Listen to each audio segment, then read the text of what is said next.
안녕하세요. 깊이 있는 지식과 따뜻한 위로를 전하는 책 이야기의 숲입니다. 오늘 우리가 함께 나눌 이야기는 많은 이들이 평생에 걸쳐 고민하는 질문, 복음이란 과연 무엇인가에 대한 것입니다. 혹시 이런 경험 없으신가요? 하나님과 예수님에 대한 사실들은 머리로 알겠는데 그것이 내 삶과 무슨 상관이 있는지 가슴으로 와 닿지 않는 그런 혼란스러운 말입니다. 저 역시 어린 시절 그랬습니다. 2000년 전 로마 제국에 의해 십자가에 못 박혔다가 부활한 한 유대인 청년의 이야기가 오늘날 내가 특정 영화를 보거나 특정 음악을 들어서는 안 되는지에 대한 이유가 되는지 도무지 연결할 수 없었습니다. 그저 지켜야 할 규칙들의 목록처럼 느껴졌죠. 하지만 하나님의 은혜로 오랜 시간이 흐른 뒤 저는 마침내 깨닫게 되었습니다. 복음은 규칙의 목록이 아니라 관계의 초대라는 것을요. 그리고 오늘 이 시간 여러분의 마음에도 그 깊은 울림이 전해지기를 소망합니다. 본격적인 이야기에 앞서 잠시 시간을 내어 이 영상에 좋아요를 눌러주시고 채널을 구독해주신다면 저희가 더 많은 영감의 이야기들을 나누는데 큰 힘이 될 것입니다. 여러분의 작은 손길을 통해 하나님의 은혜가 더 널리 퍼져나가길 바라며 그 손길 위에 주님의 평안이 함께하기를 기도합니다. 자, 그렇다면 복음의 핵심은 무엇일까요? 저는 오늘 이 메시지를 아주 단순한 한 문장으로 정의하고 싶습니다. 바로 이것입니다. 우리의 과거, 현재, 그리고 미래의 모든 죄가 예수 그리스도의 인격과 사역을 통해 온전하고 값없이 그리고 영원히 용서받았다. 어쩌면 이렇게 말하는 것이 더 쉽게 와 닿을지도 모르겠습니다. 예수님은 우리에게 무엇을 원하실까요? 그분은 바로 당신을 원하십니다. 당신의 모든 것, 당신의 몸과 마음, 그리고 영혼, 당신의 삶 전체를 원하십니다. 성경 어디에도 예수님께서 내 삶의 이런저런 문제들을 먼저 해결하고 오면 그때 내가 너와 함께하겠다고 말씀하시는 부분은 없습니다. 오히려 그 반대입니다. 하나님께서 이집트에서 노예 생활을 하던 이스라엘 백성에게 먼저 십계명을 주시며 이것을 다 지키면 너희를 구해주겠다고 하지 않으셨습니다. 그분은 먼저 그들을 구원하신 후에 어떻게 살아야 하는지를 알려주셨습니다. 복음은 언제나 구원이 먼저이고 그 구원의 감격 속에서 삶의 변화가 따라오는 것입니다. 당신의 과거에 어떤 일이 있었든 현재 어떤 어려움과 씨름하고 있든 미래에 대한 어떤 두려움을 가지고 있든 예수님은 그 어떤 것에도 거리를 두기 원치 않으십니다. 그분은 이미 그 모든 간격을 허물고 당신 곁으로 오셨습니다. 하지만 우리는 자꾸만 다른 제안들에 귀를 기울입니다. 세상은 우리에게 여러 가지를 제안하지만 그 어떤 것도 우리의 모든 것을 원하지는 않습니다. 그저 우리의 한 조각만을 원할 뿐이죠. 어떤 이들은 부라는 우상을 섬깁니다. 돈이 우리에게 통제력의 환상을 주고 성공의 증거가 되며 안전하다는 거짓된 위안을 주기 때문입니다.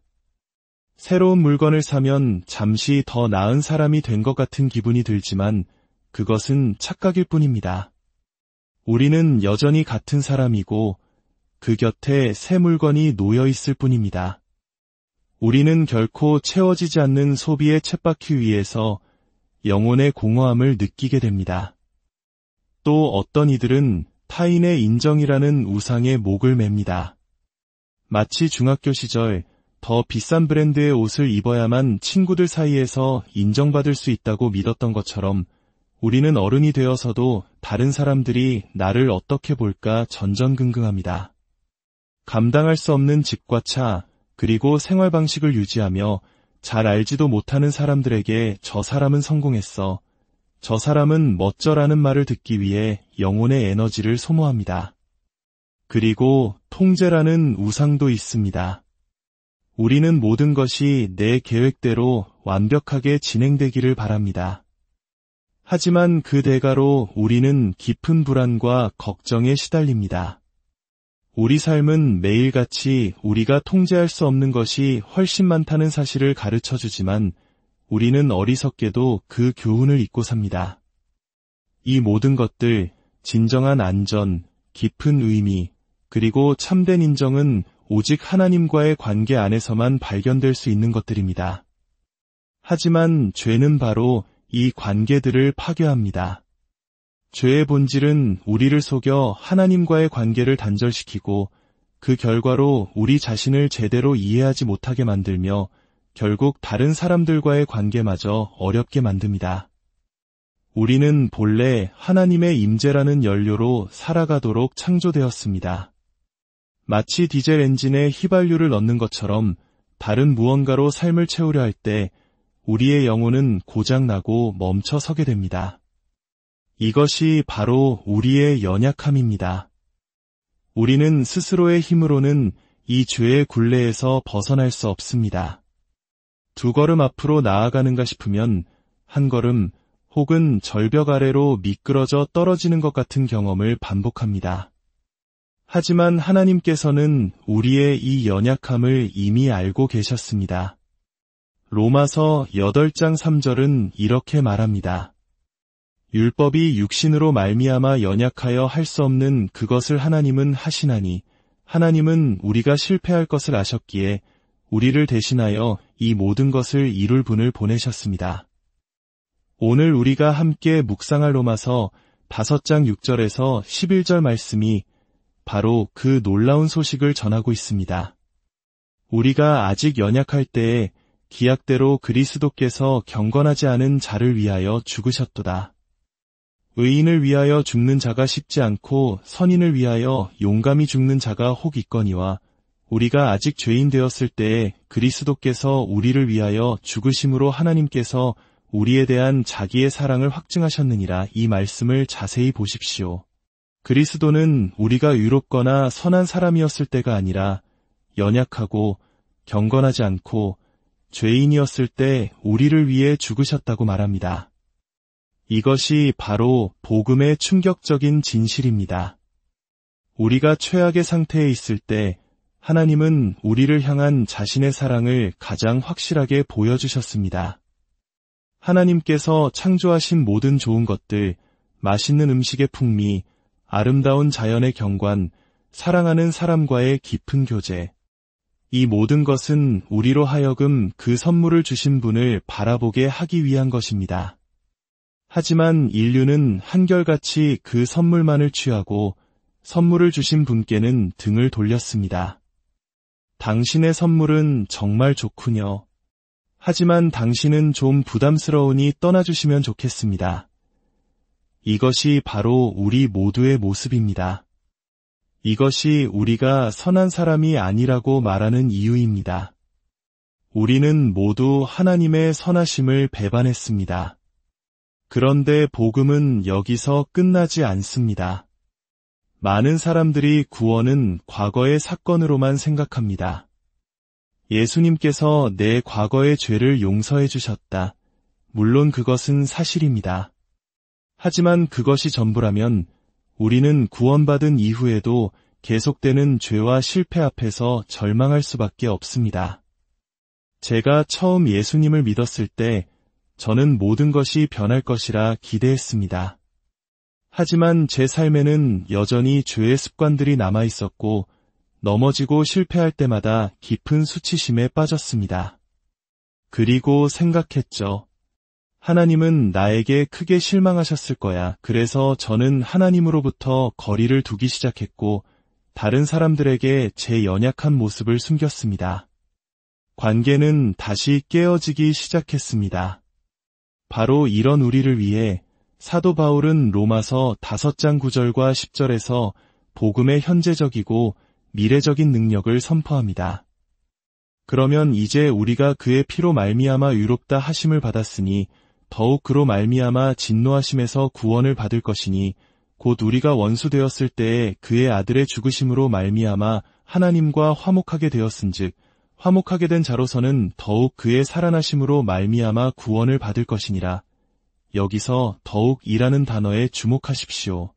하나님께서 우리가 그분의 원수였을 때조차 우리를 위해 죽으심으로 우리와 화목하셨다면 이제 그분과 화목하게 된 그분의 자녀가 된 우리에게는 얼마나 더욱 그분의 살아계심을 통해 구원을 베푸시겠습니까?